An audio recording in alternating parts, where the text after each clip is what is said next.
Stampin' friends. Today I have a quick video for you of this card, which uses the Parisian Blossoms Designer Series paper and the Parisian dies. It actually doesn't use any stamps, which is strange.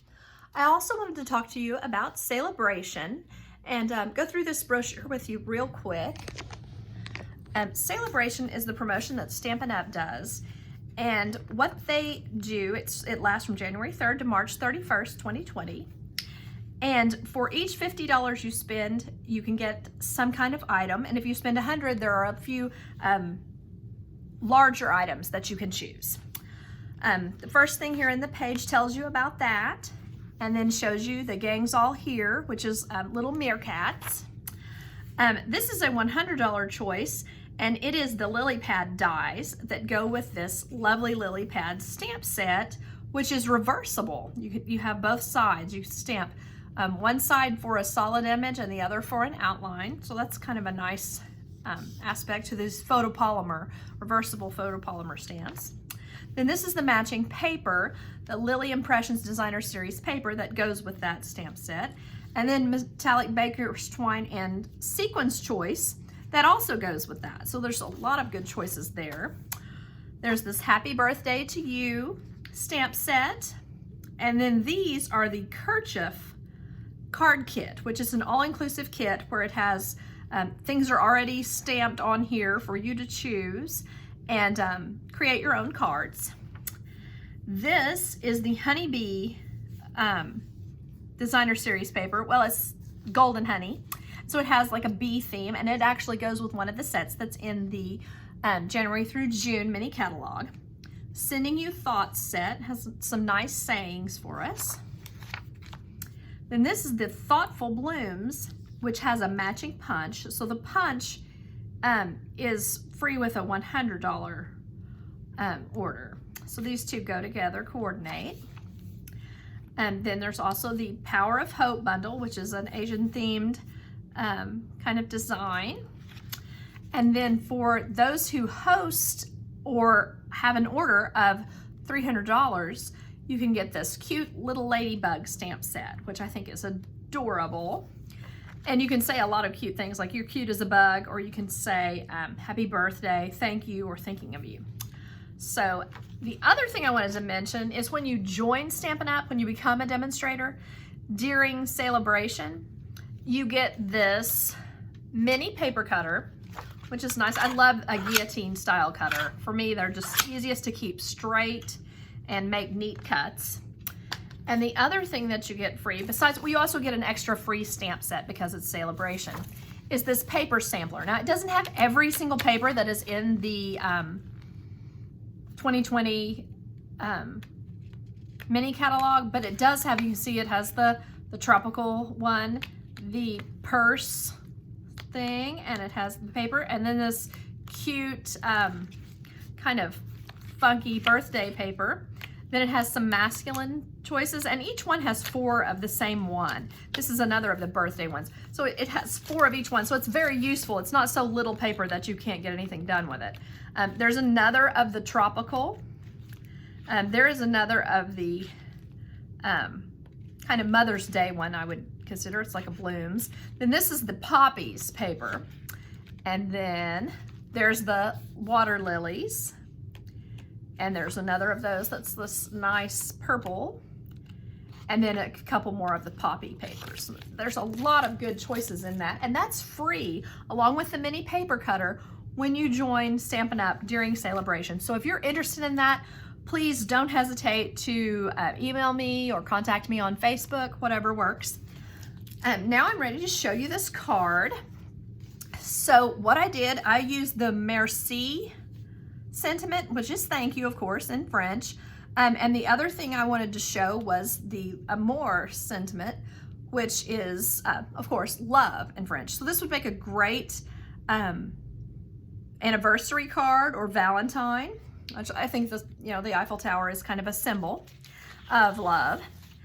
So these are the papers that I chose. The back side is nice also. This is the one I actually used, but you could easily use this one. It has keys and purses on it. It's very cute. And this one has Eiffel Towers and floral print. The rest of this paper is gorgeous as well, and I hope to use it and show you some videos on it soon. There are some blossoms with the peach and the pool party that is really pretty together. And then this is a nice, it's like says Merci, Paris, Amour, Bonjour. So it doesn't say something in French where you feel like you need to find out what it says before you send it to a French-speaking person. It's just more common things that we know what they are anyway. So lots of pretty paper there. So I'm just going to begin the card now. Just a normal fold over. And then I have mounted these on here so that it would save time for showing you. Trying to be quick as a bunny as I can. I just need some snail on here. And then I want to put that right on here. I'm using the fleur-de-lis because it's very Parisian. Then after I've done that, I want to put this. This is one of the things that we have is a beautiful petal pink ribbon with copper on the edges. Now the Eiffel Tower on this paper is kind of a silver, but to me it looks great with this. So I went ahead and used a copper Eiffel Tower cutout with the dies from the Parisian stamp set. So you can have, there's a die to cut out what you stamp when you've stamped the Eiffel Tower. And then there's this die that the die that cuts this out. So not, you know, it has all of the little cuts in it. Makes, you know, you kind of have to get over a trash can when you punch those out. And you know, it's always a good idea to peel when you get to the point where you can see that waxy coating on the back. Just peel that off, and a lot of times that will take most of the little tiny pieces with it. Whoops. So after I've done that, I want to put the ribbon around this piece of paper. And I use glue dots for that.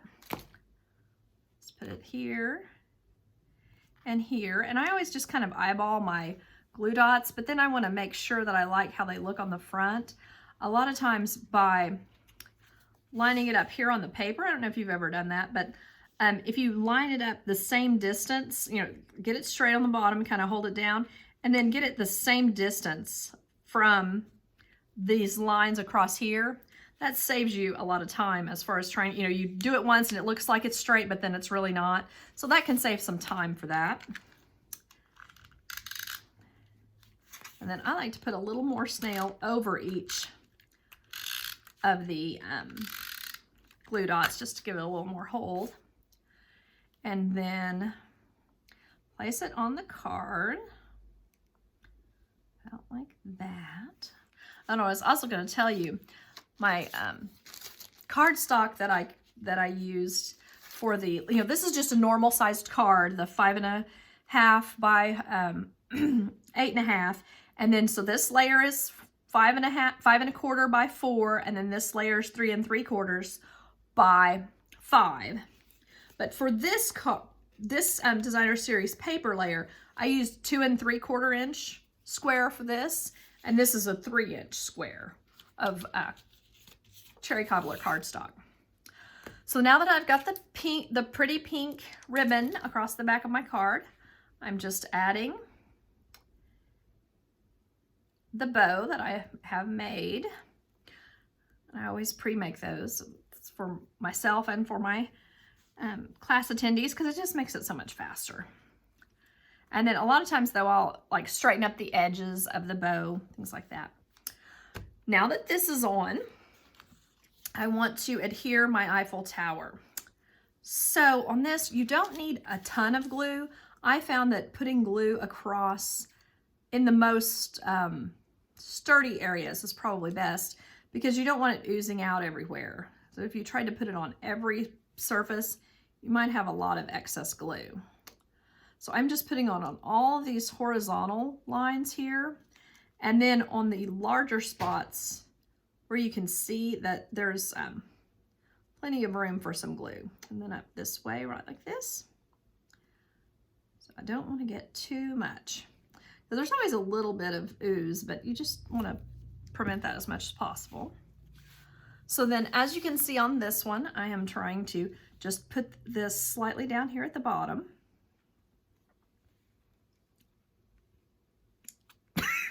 Oh, excuse me. And then where I remember I put the glue, I want to stick it down extra. Excuse me. Then the same on this with my mono multi glue. Only putting it where it's absolutely necessary. Just little bits. Sorry. Okay, and then right here along this edge, I think looks pretty. Now I let the attendees at my class, I said, oh, you know, you don't have to use white because you can also use a nice, with this paper, white looks great, but so does cherry cobbler to cut out your sentiment in cherry cobbler. So that's another option when you're doing this. I like the contrast of the white. I thought it was really easy to see on here. Then the next thing I thought of for this, if you're trying to make it look really special, is to go over this with just a little bit of, if I can get it open, what have I done? There we are. With the Wink of Stella, and give it a little bit of shine. And that just makes your white look a little dressier on here. Gives it, because there's so much shine on this card that the white kind of needs a little shine as well. Just like that. And then to complete the card, I love these champagne rhinestones. And they look kind of brown if you use them with browns, and they look really great with a variety of different colors of metallics. So I just put one kind of, whoops, that's not where I want it. There we go, right in the center of the corner, and then one just right down from it. If you want to make those a little more secure, you can put a little bit of the green glue under it, the mono multi under it, just to give it a little more security. So there we are with the Amour or the Merci cards. These are super simple, and I think you can make one tonight. Thanks for watching. I appreciate it. Bye-bye.